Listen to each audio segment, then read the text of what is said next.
Hi folks.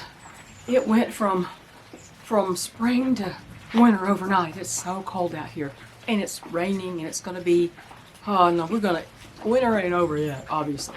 So I want to come out here because it's that time of year again. You know what time of year I'm talking about, the time when everybody starts thinking about getting chicks. Well, this year it's a lot worse because people are going, gosh, the eggs are so expensive in the store, and I just can't find any. They're always out of eggs. It'd be better if we had our own chickens. I want to inject a little reality into that. First, if you're thinking about getting chickens, there are a lot of people on this platform you should never listen to because they don't know what they're talking about. There's a whole lot of things to consider.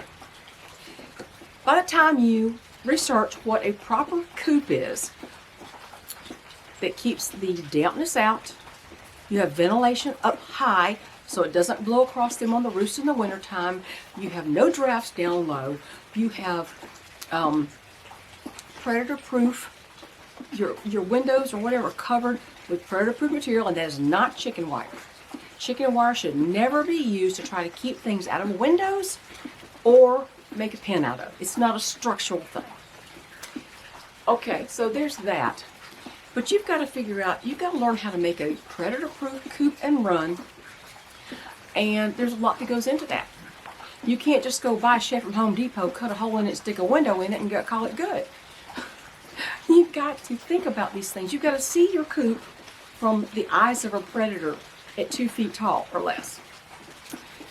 One reason you don't want to cover things with chicken wire, even little ventilation at the top, is because of weasels and snakes. Weasels and snakes. Snakes get in there, they can kill chicks. They can also eat your eggs. They can consume a whole bunch of eggs at one time, and you go find one in one of the nest boxes. Weasels are horrible murderers. You just don't want to know. And they can squeeze themselves in the tiniest places. And a raccoon can actually pull a chicken through chicken wire and eat it one bite at a time alive. So you've got to learn how to do the coop where they have proper ventilation, and yet it's not cold and it doesn't stay damp. Because there may be times when they are always locked in because of the weather. Although I know some people around here, it don't matter. It can be 10 degrees and snow on the ground, they'll let the chickens out. And I just don't do that. Of course, I have a lot of old ones too. But you've got to know that. But just, you think about this eggs and the cost of eggs. The cost of a coop, a proper coop and run. The cost of feed. Let me tell you about the feed prices.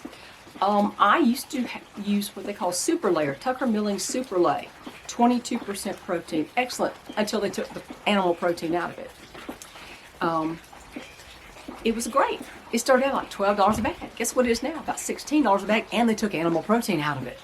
So it's a lesser product and a lot higher cost. And then you've got your scratch grains.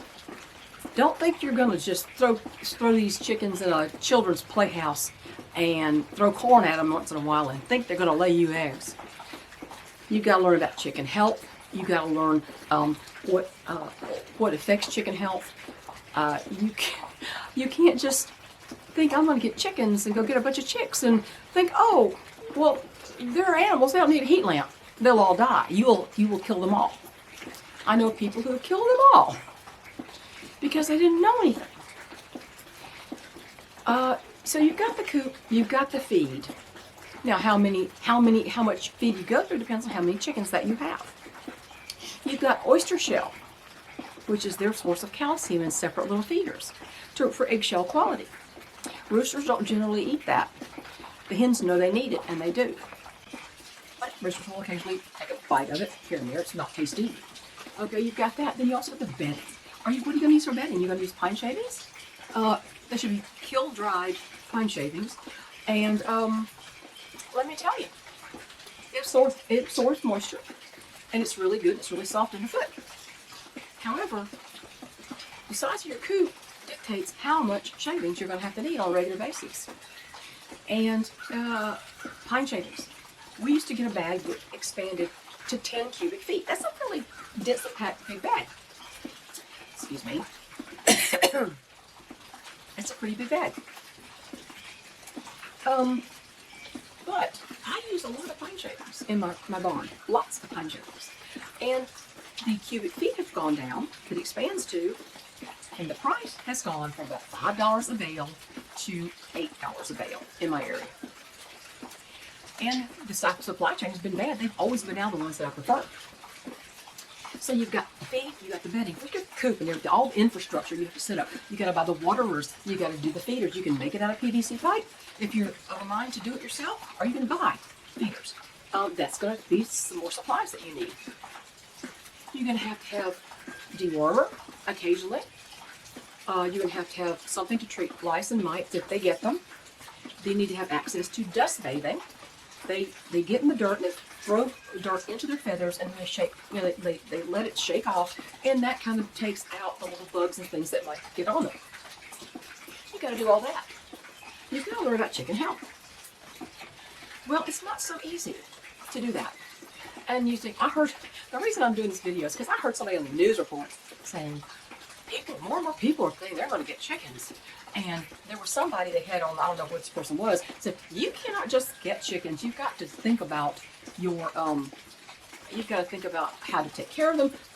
You've got to allow for veterinary care, which I don't, because let me just add to that. You might have to learn to do your own veterinary care.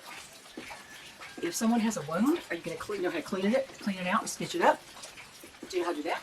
Do you have any antibiotics on hand? If it's a very deep wound and you want to keep infection out, you might want to administer those. Well, those are getting harder to find because they don't want us doing our own vet care. So yeah, there's all kinds of things to consider.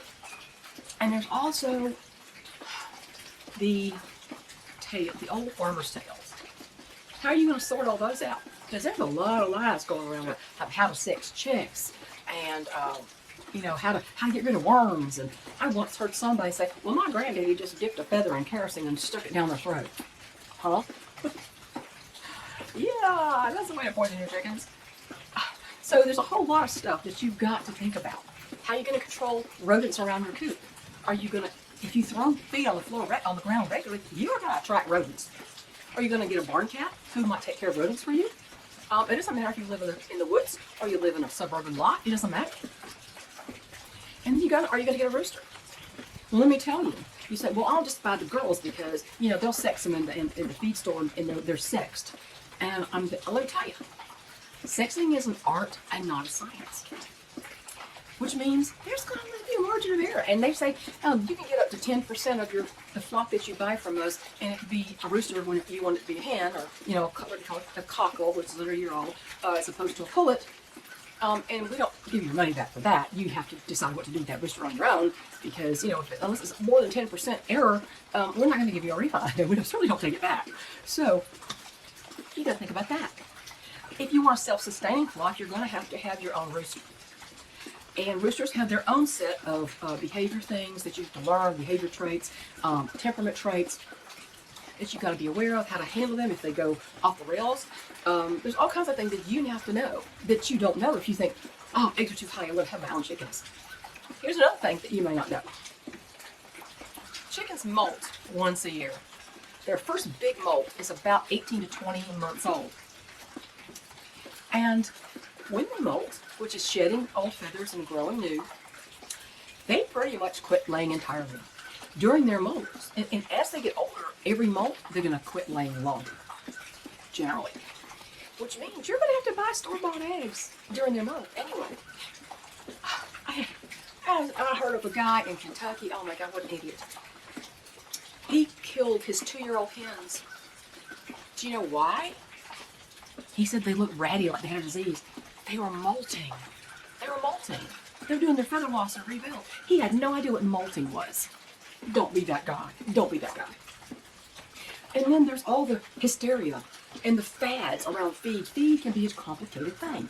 I always say, feed your birds the proper feed for their age and their function. Roosters don't need layer feed, but they eat it too. Because I can't separate them. So you can't eat that. You got to eat this. That doesn't work with a chicken. But are they layers? Are they roosters? If you just got a couple roosters in a pen, they don't need layer pellets. They can have just a really good higher protein scratch grain mix like I use. What I use for my scratch is a conditioner. It's not scratch per se. It has 14 grains in it and 16% protein all on its own. Corn scratch or something with like wheat and oats in there, a little basic scratch. It only has 8% protein. If you think you're going to throw corn at chickens and have them lay well and stay healthy the rest of their lives and not get fat, you're mistaken. And the myth, corn keeps them warm at night. If you give them corn before they go to bed, they stay warm. That's not exactly right. No, it's not right. They don't heat up because they ate corn. Now, it may give them a full belly, they may digest and expend energy while they're digesting food, but chickens, as a rule, they put off 2-point-something BTUs per chicken, their own heat, because their body temperature is about 102. Their body temperature is about 102. So, you know, if you don't have airflow in your coop, you're going to have a lot of moisture buildup. They're going to get frostbite in the wintertime. That's how frostbite takes hold. It's not just cold temps, but moisture in addition to the cold. So in the feed thing, there are going to be fads that come out so often, and the worst, in my opinion, is fermented feed. The absolute worst. And look, oh my God, that is so good for them. Oh my God, it's like, okay, are you going to make special little plates like Gordon Ramsay for your chickens every day? Second, fermented feed has to be done a certain way, or it's very dangerous. Dangerous. I had somebody I knew, and I've told the story before, but for people who've never been here, my best friend, who was passed on less than 3 years ago, she called me one night. She said, "Can you do a conference call? I've got this friend here who's at the same swap that I go to, and she's holding dying birds, and she's had some die, and they're dying." And I said, well, the first thing I said, "Hi, what are you feeding them?" She goes, "Well, they're getting so fermented feed." And I said, "Stop that right now. Take that away from them." I said, "What's going on is it's hurting them. It's like you're feeding them mold." Now, there's two different kinds of fermentation. There's lacto fermentation and there's yeast fermentation. She had created a yeast ferment, and the crops were souring, and they were choking, and they couldn't get any nutrition. And I said, throw that out because that's what your problem is. And guess what? She had two of the ones that died taken to the vet for a necropsy. Guess what the diagnosis was? The feed killed them. People say, oh, these advocates for fermented feed will tell you, no, that's not true. It's good for them. No, it's not. Chickens have a crop digestive system. It's not like avians. Digestion is not like any other animal. They're not mammals, and they're not humans, and they're not reptiles. They have a crop digestive system. That crop is quite sensitive, especially to mold. And I've seen improperly fermented feed. They're just feeding them moldy, disgusting, gross stuff. But that's all you're giving them. They're going to eat it because they're hungry. So, did you know about that? That's a fad. That's like the most dangerous fad, in my opinion, in the last few years, is fermented feed. There are people who are not going to agree with me. And if you get on here and you gripe at me and you tell me, no, that's wrong, I'm going to shut you off and you're going to be banned from this channel because I know what I know. So, how are you going to pick out the fact from the fiction? See what I mean?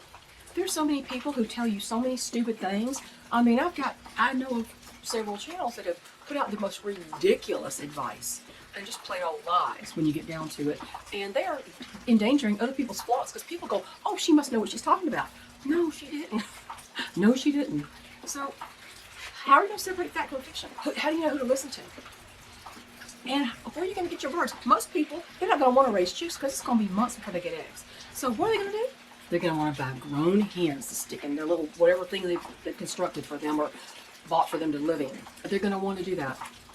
And they will run down to the flea market, or they're going to go to an auction and go, oh, that's the Amish. You know, it's a good place to go to the auction. No, it's not. Don't buy chickens from any flea market, any auction, or just random individuals that you don't know how they keep their birds or what the hell their flocks is. Because those places are where people get rid of their problems. And you don't know enough to know if this chicken has a problem. And guess what? A lot of times, I couldn't even tell because chickens could be a carrier of infectious coryza or mycoplasmosis. And you can't tell unless they currently at that moment have snotty noses and goopy eyes. You can't tell. Or coughing and hacking. You can't tell. So people will unload their problems at a flea market or an auction. And I'm talking about even Amish auctions. Don't do it. Don't do it. Now, there's several places you can buy chicks. I've talked about this before. You can get them. You can just get them from a feed store that has chick days. I don't like Tractor Supply. They're not knowledgeable about things in there, about chickens and such. But you can get them at feed stores, and different feed stores get their chicks at different places. I know one first place I got mine, they got them from Ideal Poultry in Texas. The second place I tried a couple of chicks. It was from Meyer Petrie, I think it is, in Ohio, I think it is. And the last bunch that I have now, who are 3.5 years old, well, almost 4 years old, I got them at a feed store run by a veterinarian who got them their chicks from Cackle Hatchery. And do you know if they've been vaccinated for Marek's disease or anything?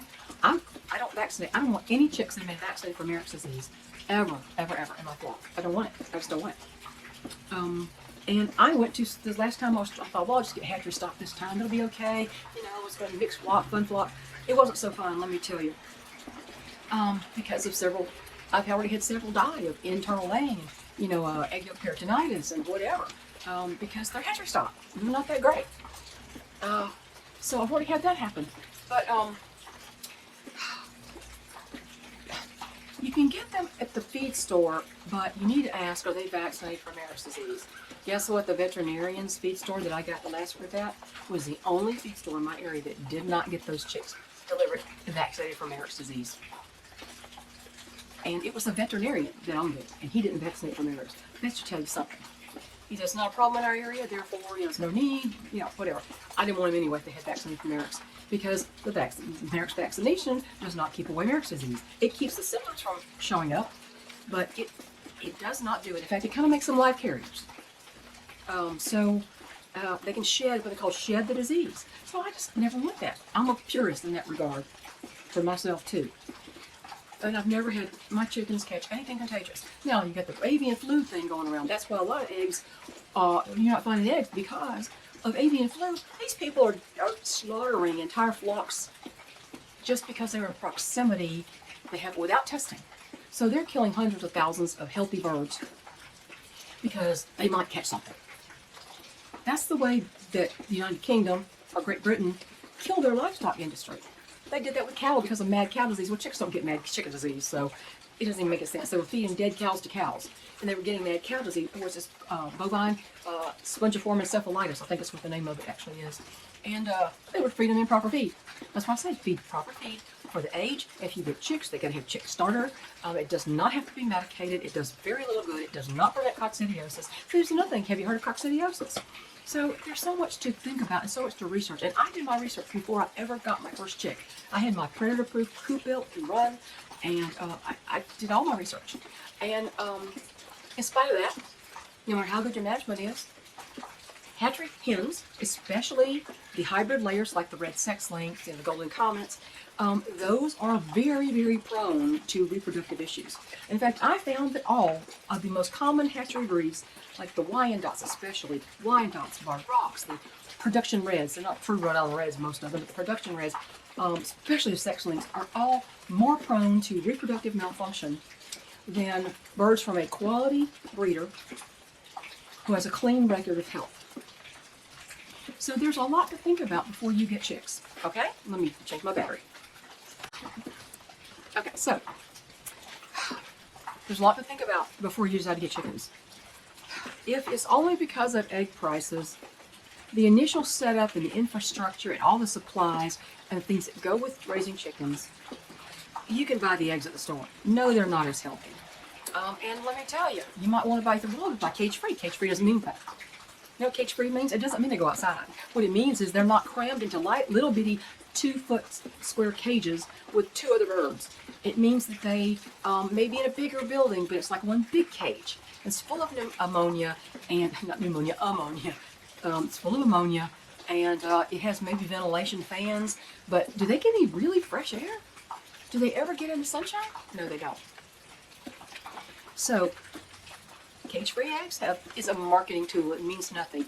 And I had to buy eggs when my chickens were molting. And the cheapest was Eggland's Best. And guess what it said? vegetarian fed. So basically, not very well fed. Vegetarian hens. Vegetarian is another marketing ploy. People have been convinced, they tried to convince us that vegetarianism for humans and veganism for humans is healthy, and it isn't. And chickens crave meat. They crave animal protein. Let me tell you, they crave it. Now, do you feed your? I don't feed my chickens scraps. I don't have any scraps. Now, if I have some fat left over from a steak or something, I will cut it into pieces. I'll feed it to my chickens. They love that. If I have extra ground beef, maybe if one's ailing and I want to pump up their protein and their immune system, I give them ground beef, cooked ground beef. They crave meat. They know what they need.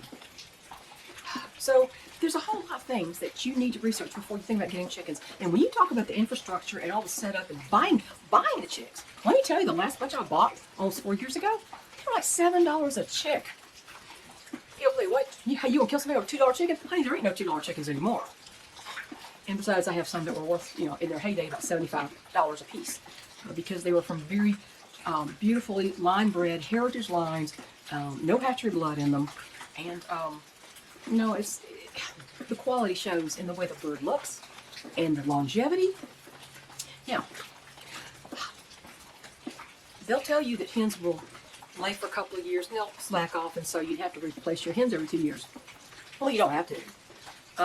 If you get hatchery stock, probably by 2 years old, you already have your first death from some kind of reproductive issue. My first flock was a hatchery from Ideal Poultry, and Ideal Poultry hatchery in Texas, and that's the other place this lady bought from. And at 2 years old, my first death from egg yolk peritonitis. And from then on, they kept dying off. Every one of them except for one died of reproductive malfunctions or reproductive cancer. It's not the feed. I fed the best feed in the world. It's not the feed. It's genetics. Why would a hatchery breed for longevity? It cuts in their bottom line. They want you to get more chicks, right? And you're going to get the same chicks with the same problems, unless you learn what to do. But I can't go over everything there is about raising chickens on one video. I've been long enough here. I know it's kind of long, but I saw that report, and I'm like, okay, no. This is the annual stop, don't get chicks until you do your research. Stop. And if you're thinking about prices, it'll cost you a heck of a lot more to set everything up to start a flock than it would just to buy the eggs in the store. And until you learn something, I would not get your own chickens. So don't you dare get chickens without researching and without already having a coop built, a very well-researched and well-built coop built for these birds. Don't do it. Don't do it. Because if you go off half-cocked, you'll liable to lose your whole flock. Or buy somebody else's diseased bird, which makes it spread through the flock you have, and guess what happens then? You have a very bad start to your chicken keeping career. So, it's freezing in here. My hands are like blocks of ice. I've got to go inside. Now I'm still coughing.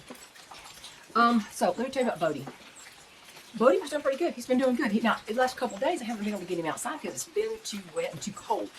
2 days before that, it was like spring. He was outside. He was having a good time. The videos you saw, if you've been here for a while, you've seen Bodie out there in the cup cage. I made him some breakfast this morning, special breakfast. And I got some, stress, some kind of, it was probiotics, electrolytes, and oregano, and something else in a form to put in his water. And I was going out there with that, and had his food. I had some eggs and some tuna in a little cup. And I went out there and looked at him, and he was in the shavings, head curled under, like forward under, and he was just a lump in the middle of the cage. Wasn't moving. I thought, oh my God, Bodie, are you okay? I touched him, and he kind of blinked, and I don't know that he was that cold. It's very damp. That makes the coldness go through your bones. But he has a little heat lamp right over him. A little reptile bug. Doesn't keep him overheated, but it keeps him, if he's right under it, he's plenty warm in there. And I said, oh God, I forgot this. Well, I had the supplement and I forgot it in the house when I took his food out. And I said, my husband's coming down. I said, I got to go get the supplement. I said, Bodie doesn't look at it. You just don't look at it all. Take a look. I thought we were losing him again. We put food in front of him and talking to him, petting him, and trying to encourage him. And all of a sudden, he raised his head up and started eating. So, I don't know what that was, unless he just got cold, got chilled or something. It wasn't that cold, honestly. And he had a heat lamp. But I thought, oh, this is going to do you in anyway. But before I left, he was standing up. And when we went to town and came back, and he was still standing up when I went back to the barn to check on him. So I don't know with Bodie, it's been up and down. And it's just that this weather's gotten so bad, he can't get outside. There's no way anybody's getting outside for the next 2 days. And by next Sunday, it's supposed to have one day that's going to be in the teens at night. So it's going to be very, very cold. And I've got too many old ones that, you know, and you know some old ones. I've got 8, 9, and 8, 9-year-olds. And, you know, I've had 10, 11, 12, 13, and 14-year-olds, old hens, that never had any reproductive issues in their whole lives. But, you know, when they have arthritic joints, like Atlas's daughters do, because he had it and his grandfather had it, you don't want them out in the damp cold like this. And I don't want to open the door to the barn and let it in. So, that's another thing. You don't let your chickens out in the rain? Well, you know, that could be a problem because they'll get wet and they'll bring it back in, the dampness back in the barn or the coop, and then it might set you up for frostbite. So, not set you up for frostbite, set the roosters especially up for frostbite. On your feet, your toes, whatever. So I don't know about Bodie. I mean, he was up, he was standing up, more like himself. I don't know what this morning was about. I guess he might have got just a little chilled or something. But his neck, I thought we're going to have to put him down. He couldn't raise his head this morning. It was very bizarre. I've done my best. I've done everything I could, and I'll still do everything I can. But anyway, there's just so much for new people to learn before they decide to jump in there because of the price of eggs. The price of eggs is not necessarily the best reason to do it. I would raise them even if they never laid. I love chickens. I love them. They're smarter than you realize. They are affectionate. They can be self-sacrificing. I've seen that. It's amazing what they can be like. So anyway, that's my warning, my yearly warning about don't get chicks until you do your research because it's not what you think it is. Is it the easiest livestock to raise? Yeah, probably, because they don't give live birth. But is it just a no-brainer? No, not necessarily. So I've had chickens for over 20 years. I've had all different breeds. I've had hatchery stock. I've had good quality breeder stock. I'm about to get some more good quality breeder stock, and it's going to cost dearly for the hatching eggs, but you don't get that kind of quality in the hatchery. So anyway, that's my talk for today, and I will catch you later. I'm going to see if I can warm the heck up now. Thanks for being here. I hope the rain didn't distract you too much. Catch y'all later. Bye.